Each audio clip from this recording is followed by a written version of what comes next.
पहले हमें लिखना पड़ेगा हु आर यू। क्या लिखना है? Who are you. फिर उसके बाद हमें लिखना है टू। टू लिखने के बाद हमारे जो भी वर्ब है वर्ब की फर्स्ट फॉर्म लिखेंगे। यही हमारा स्ट्रक्चर है।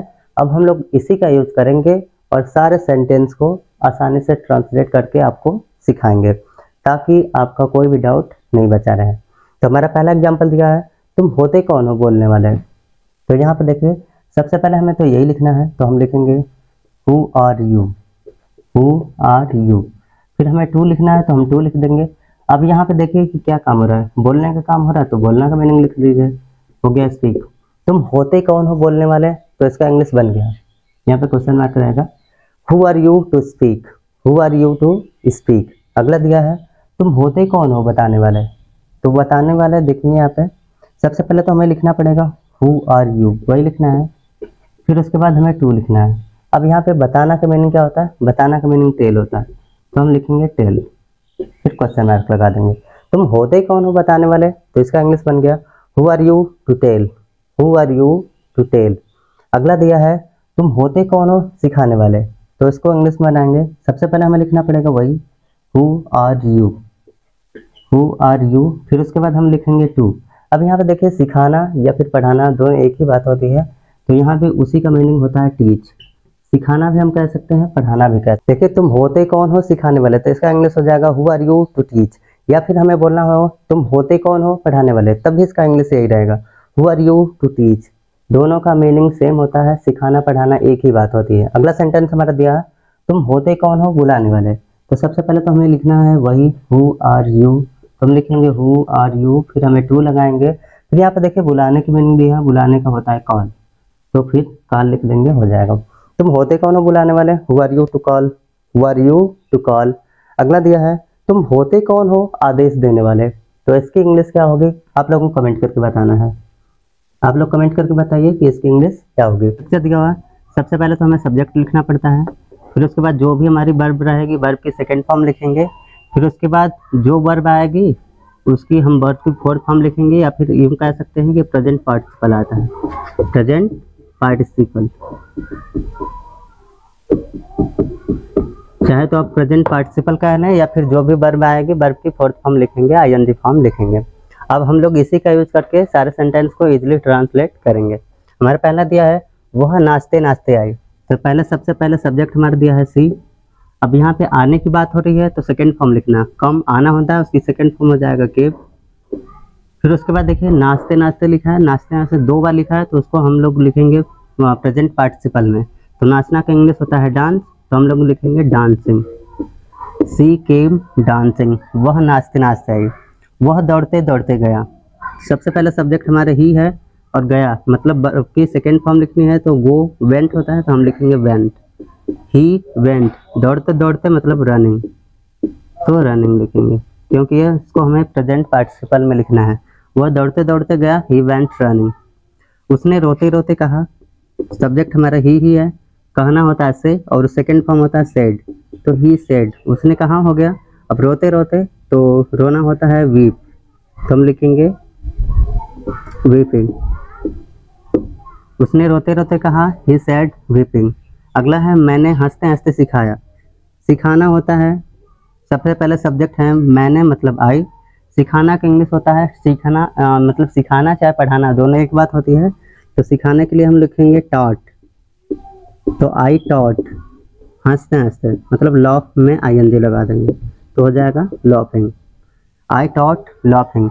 अगला सेंटेंस है मैंने गाते अगला सेंटेंस हमारा दिया है पक्षी गाते गाते उड़े, तो इसकी इंग्लिश क्या होगी आप लोगों को कमेंट करके बताना है। और साथ ही साथ ये स्ट्रक्चर कौन सा रहेगा, सबसे पहले तो आपको सब्जेक्ट लिखना पड़ेगा।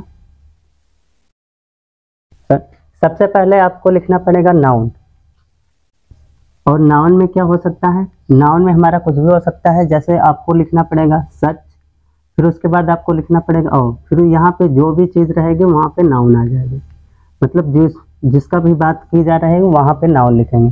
फिर उसके बाद आपको एंड लगाना है। सबसे पहले आपको सच लिखना है, फिर ए लिखना है, फिर उसके बाद वो नाउन लिखना है जो सेंटेंस में हमारा रहेगा। फिर आपको एंड लगाना है। फिर यहाँ पे आपको माई लिखना है, या फिर योर लिखना है, या फिर आपको आर लिखना है। उसके बाद फिर यहाँ पे आप करोगे वो फिर नाउन आएगा, जो हमारा सेंटेंस में दूसरा वाला नाउन रहेगा। तो हमारा स्ट्रक्चर क्या है, सबसे पहले आपको सच लिखना है, फिर ए लिखना है। आप एन मतलब एन भी रहेगा, यूज हो सकता है तो लगा सकते हैं। सबसे पहले आपको सच लिखना है, फिर ए लिखना है, फिर वो पहला नाउन जो रहेगा उसको लिखेंगे, फिर आपको एंड लगाना है, फिर उसके बाद फिर प्लस करेंगे। अगर माई है तो माई लिखेंगे, अगर योर मतलब जो भी इन तीनों में से एक जो भी आएगा उसको लिखेंगे। फिर इसके बाद सेंटेंस का हमारा दूसरा नाउन जो रहेगा उसे हम लोग लिखेंगे। अब हम लोग चलिए वीडियो में आगे बढ़ते हैं और इसी का ये सारे सेंटेंस को एक एक करके अच्छे से आपको समझा रहे हैं।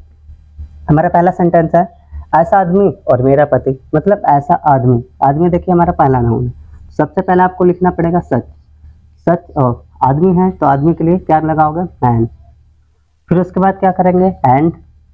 फिर उसके बाद देखिए इसमें मेरा है तो माई लिखेंगे, तुम्हारा रहता आपका रहता तो योर लिखते, अगर हमारा रहता तो आर लिखते। तो उसके बाद अब यहाँ पे मेरा है तो माई लिखेंगे, पति का क्या होता है हस्बैंड, तो लिखेंगे हस्बैंड।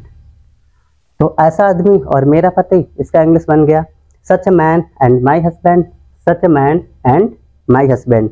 दूसरा दिया है ऐसा लड़का और मेरा दोस्त, इसको कैसे बनाएंगे, सबसे पहले आपको लिखना पड़ेगा सच, ऐसा लड़का मतलब एक ही बॉय है तो लिखेंगे सच a boy, such a boy. फिर उसके बाद आपको क्या करना है, माई उसके बाद आपको एंड लिखना है, एंड हो गया। फिर उसके बाद मेरा है तो माई लिखेंगे, तुम्हारा रहता आपका रहता तो योर लिखते, हमारा रहता तो आर लिखते। तो इसमें मेरा ही दिया है तो हम हर जगह माई का ही यूज करेंगे। अब दोस्त यहाँ पे लिखा हुआ तो दोस्त की इंग्लिश क्या हो जाती है, फ्रेंड। पूरा सेंटेंस हुआ ऐसा लड़का और मेरा दोस्त, इसका इंग्लिश बन गया such a boy and my friend, such a boy and my friend. ऐसी लड़की और मेरी प्रेमिका, सबसे पहले आपको लिखना पड़ेगा सच, ऐसी लड़की मतलब एक लड़की है तो सच अ गर्ल हो जाएगा, सच अ गर्ल। फिर आपको एंड लिखना है, एंड हो गया। फिर मेरा मेरी कुछ भी रहता है तो माई लिखते हैं। फिर प्रेमिका को कहते हैं बिलव्ड, तो बिलव्ड हो जाएगा। ऐसी लड़की और मेरी प्रेमिका, इसकी इंग्लिश बन गई such a girl and my beloved, such a girl and my beloved. अगला दिया है ऐसा लड़का और मेरा छात्र, हो ही नहीं सकता, तो ऐसा करेंगे सबसे पहले आपको लिखना पड़ेगा सच,